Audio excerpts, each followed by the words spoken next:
मेरा अगला क्वेश्चन है व्हाट इज मेटाबॉलिज्म। बहुत अच्छा सा क्वेश्चन बेटा। और ये मेटाबॉलिज्म तो बायोलॉजी की डिफाइनिंग फीचर है लिविंग का बेटा। क्यों डिफाइनिंग है उस पर भी डिस्कस करता हूँ, ठीक है ना।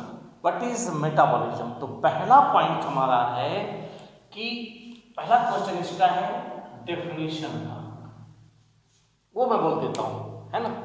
तो डेफिनेशन मीन्स है sum of all the chemical reaction taking place in cytoplasm of cell is called metabolism. फिर से बोलता हूँ, sum SUM sum of all chemical reaction taking place in the cell cytoplasm is called metabolism. Cell के अंदर होने वाली सभी chemical reactions के समूह को मेटाबॉलिज्म कहते हैं। हिंदी में उपापचय कहते हैं, उपापचय।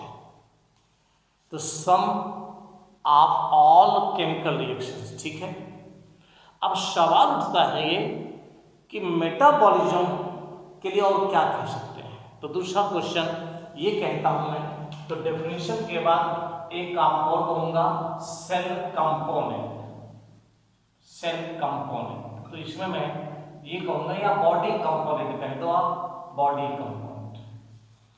तो देखो जरा बॉडी कंपोनेंट, तो मैं क्या कहूंगा, हमारी बॉडी में सिस्टम होते हैं, सिस्टम्स ऑर्गन के बने होते हैं, ऑर्गन्स टिश्यू के बने होते हैं और टिश्यू सेल्स की बनी होती हैं।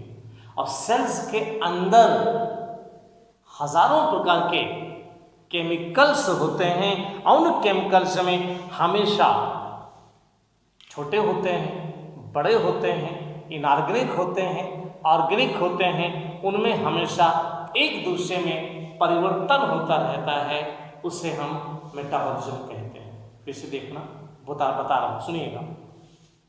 बॉडी ऑर्गन सिस्टम से बनी है, ऑर्गन सिस्टम ऑर्गन्स से बने हैं, ऑर्गन्स टिश्यू से बने हैं, टिश्यू सेल्स से बने हैं, सेल्स तमाम से मैक्रो मॉलिक्यूल्स और ऑर्गेनेल्स के बने हैं।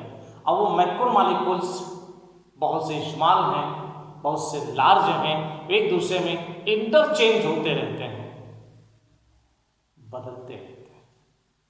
और जब वो बदलते रहते हैं उन्हीं को हम केमिकल रिएक्शंस कहते हैं। वे सभी एंजाइम्स के कंट्रोल में बदलते हैं और उसी केमिकल रिएक्शन को मेटाबॉलिज्म कहा जाता है।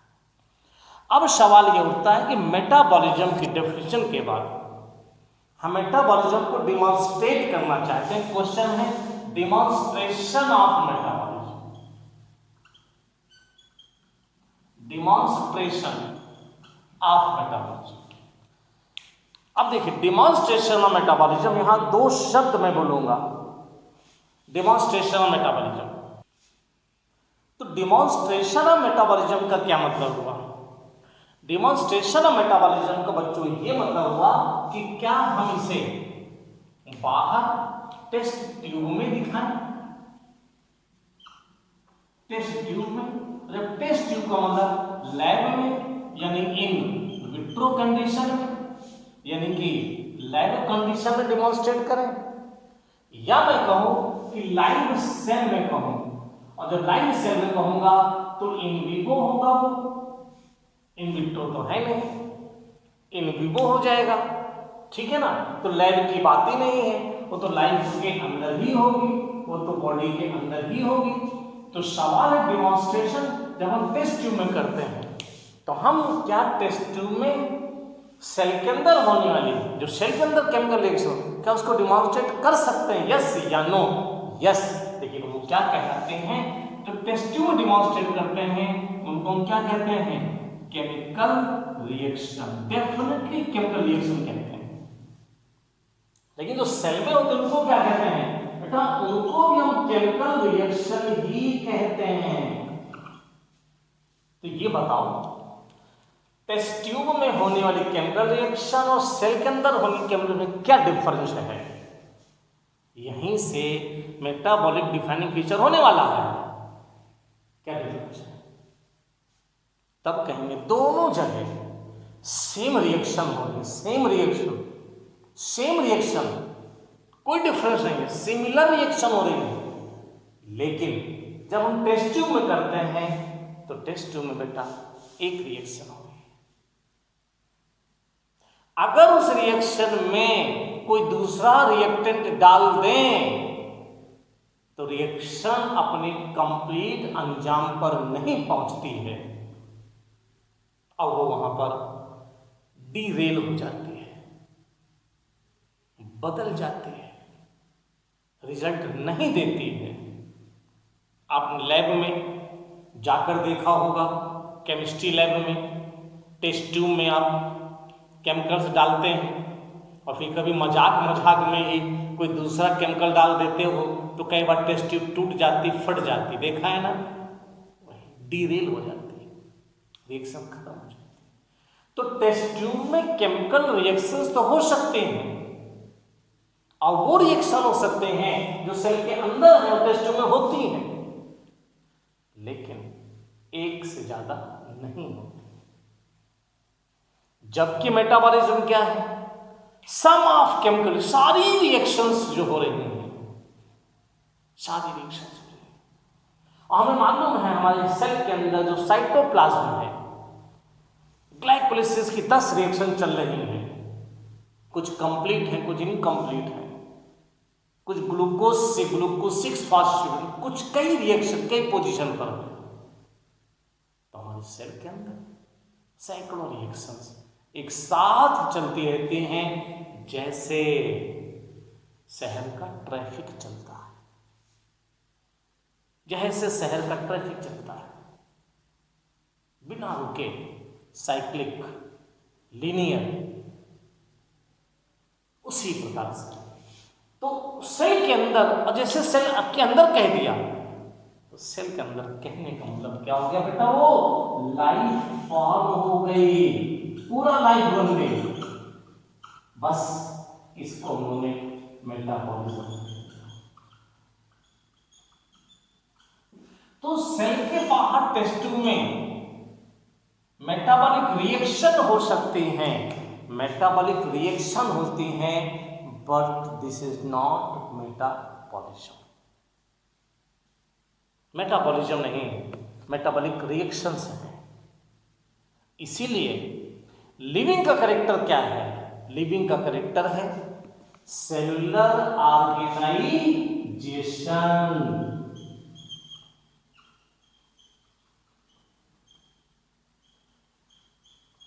Where metabolism takes place. Cellular organization where metabolism takes place is the characteristic feature of living.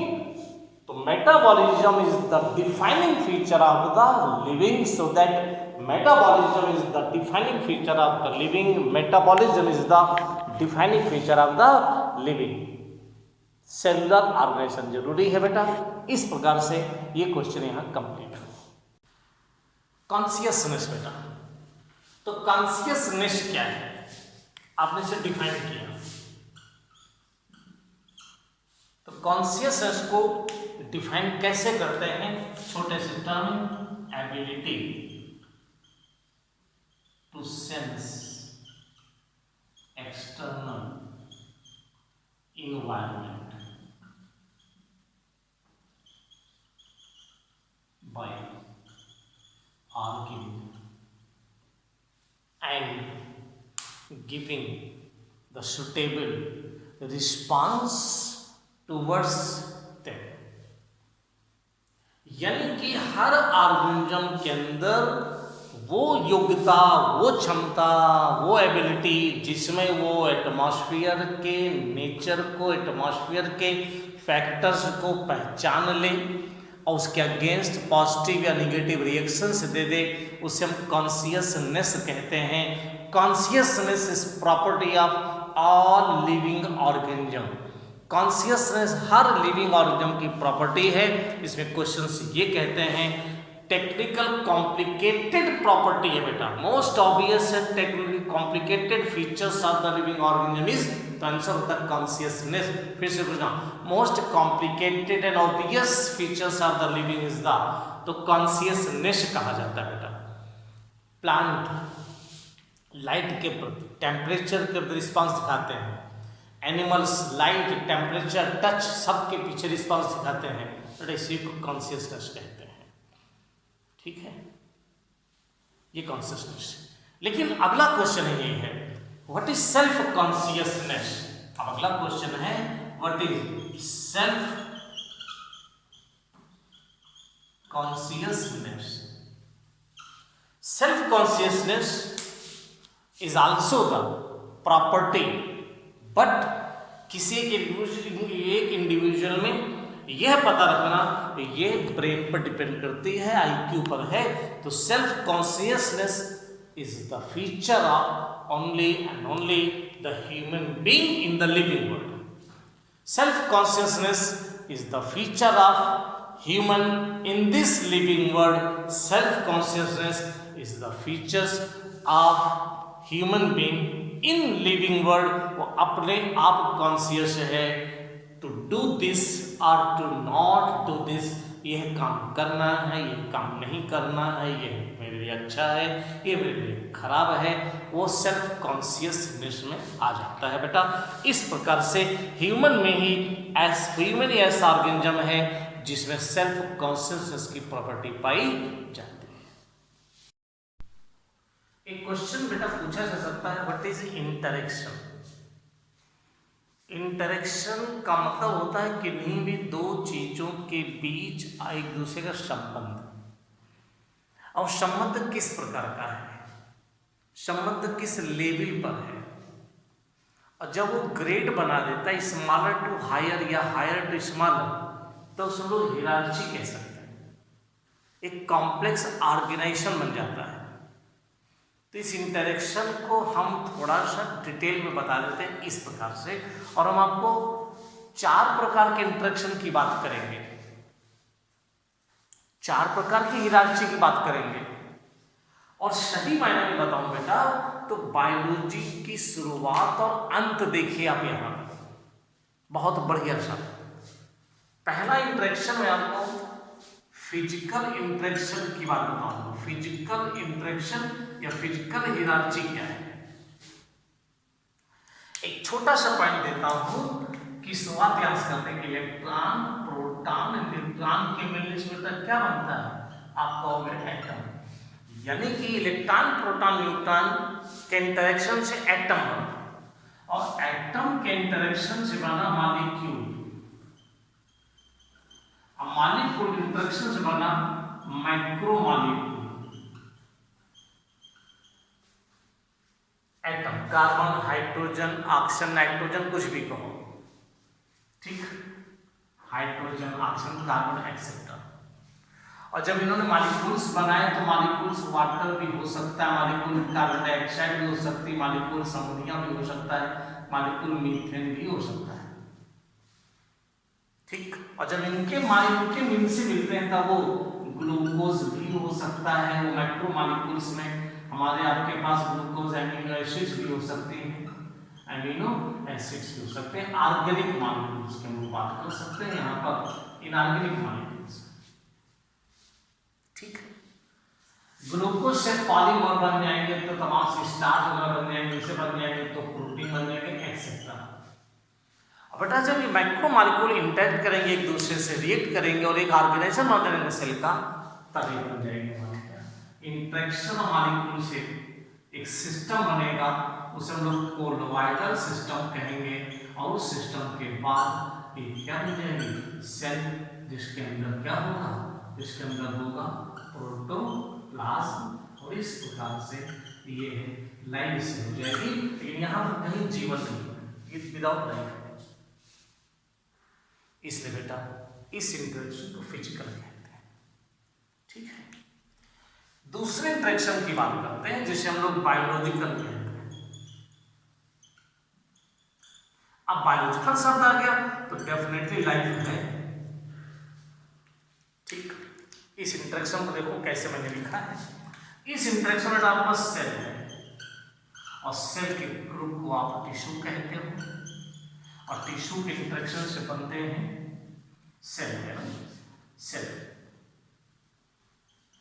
और सेल से बनता है बेटा टिश्यू और टिश्यू इंटरेक्शन से बनते हैं ऑर्गन और ऑर्गन इंटरेक्शन से बनते हैं ऑर्गन सिस्टम, ऑर्गन सिस्टम के इंटरेक्शन बनते हैं बॉडी। ठीक है, यहां हम कह सकते हैं कि सेल की प्रॉपर्टी टिश्यू में है लेकिन टिश्यू की प्रॉपर्टी सेल में नहीं। ऐसे क्वेश्चन आपके नीट में पूछे जा सकते हैं। ऑर्गन की प्रॉपर्टी ऑर्गन सिस्टम में है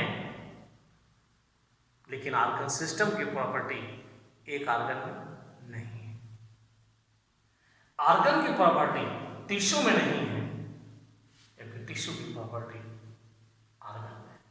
ऐसे ही सेल की प्रॉपर्टी टिश्यू में है लेकिन सेल की प्रॉपर्टी इनके ऑर्गेनेल में नहीं है। ठीक, तीन प्रकार की हिरार्ची के बाद एक कहते हैं इकोलॉजिकल हिरार्ची। इसको देखिए, इकोलॉजिकल हिरार्ची आपने भी पढ़ा, बॉडी मींस इंडिविजुअल। इंडिविजुअल का ग्रुप मिलेगा तो कहलाएगा बेटा पॉपुलेशन।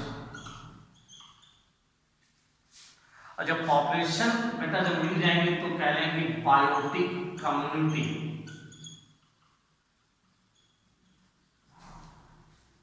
अब बेटा जब बायोटिक कम्युनिटी किसी इन्वायरमेंट से इंटरेक्ट करेंगे तो कहलाएगा इकोसिस्टम।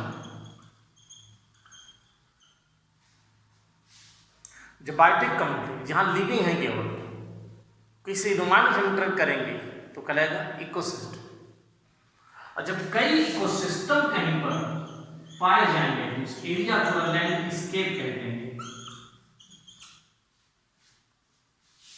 वाटर इकोसिस्टम, पॉन्ड का ecosystem, grassland ecosystem, crop ecosystem, forest, ये हो गए हमारा लैंडस्केप।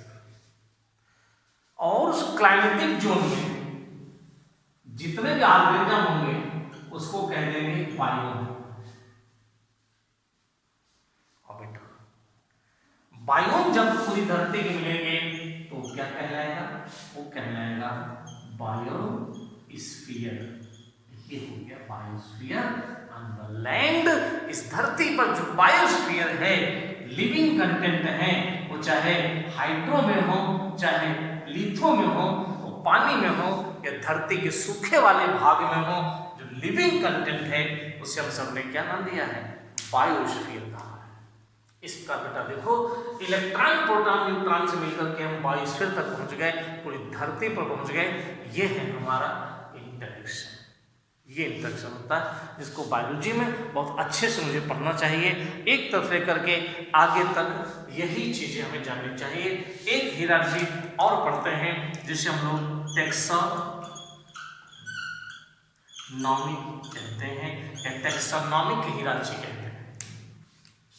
बेटा टैक्सोनॉमिक हिरार्ची क्यों करते हैं? बस इस हिरार्ची को सही ढंग से स्टडी कर। Taxonomy study of the living words है। लिविंग वर्ल्ड में पाए जाने वाले सभी ऑर्गेनिज्म को ऑर्गेनाइज्ड तरीके से स्टडी करना टैक्सोनॉमी है, जिसमें हम सब स्मॉलर से हायर में अगर जाते हैं तो शायद इस प्रकार से पढ़ेंगे। सबसे पहले होती हैं स्पीशीज। स्पीशीज के ग्रुप को कहते हैं जीनस, जीनस के ग्रुप को कहते हैं फैमिली, और फैमिली के ग्रुप को कहते हैं ऑर्डर, ऑर्डर के ग्रुप को कहते हैं फाइलम, और फाइलम के ग्रुप को कहते हैं किंगडम। तो यहाँ पर किंगडम सबसे बड़ी हिरार्ची होती है। प्लांट में से बेटा डिवीजन कहते हैं। इस प्रकार से हम कुल कितने हिरार्ची अपनी बायोलॉजिकल सिस्टम में, पूरी बायोलॉजी में पढ़ेंगे तो मैं आपको बताऊंगा 4 हिरार्ची। ये मैंने आपको बताया। इस प्रकार से बेटा आप यहाँ पर इस पहले चैप्टर द लिविंग वर्ल्ड में एक पार्ट कंप्लीट कर कर आते हैं, जिसे हम लोग नाम देते हैं लिविंग सिस्टम, लिविंग कैरेक्टरिस्टिक्स। इसके बाद बेटा नेक्स्ट टॉपिक हमारा शुरू होगा diversity in the living words.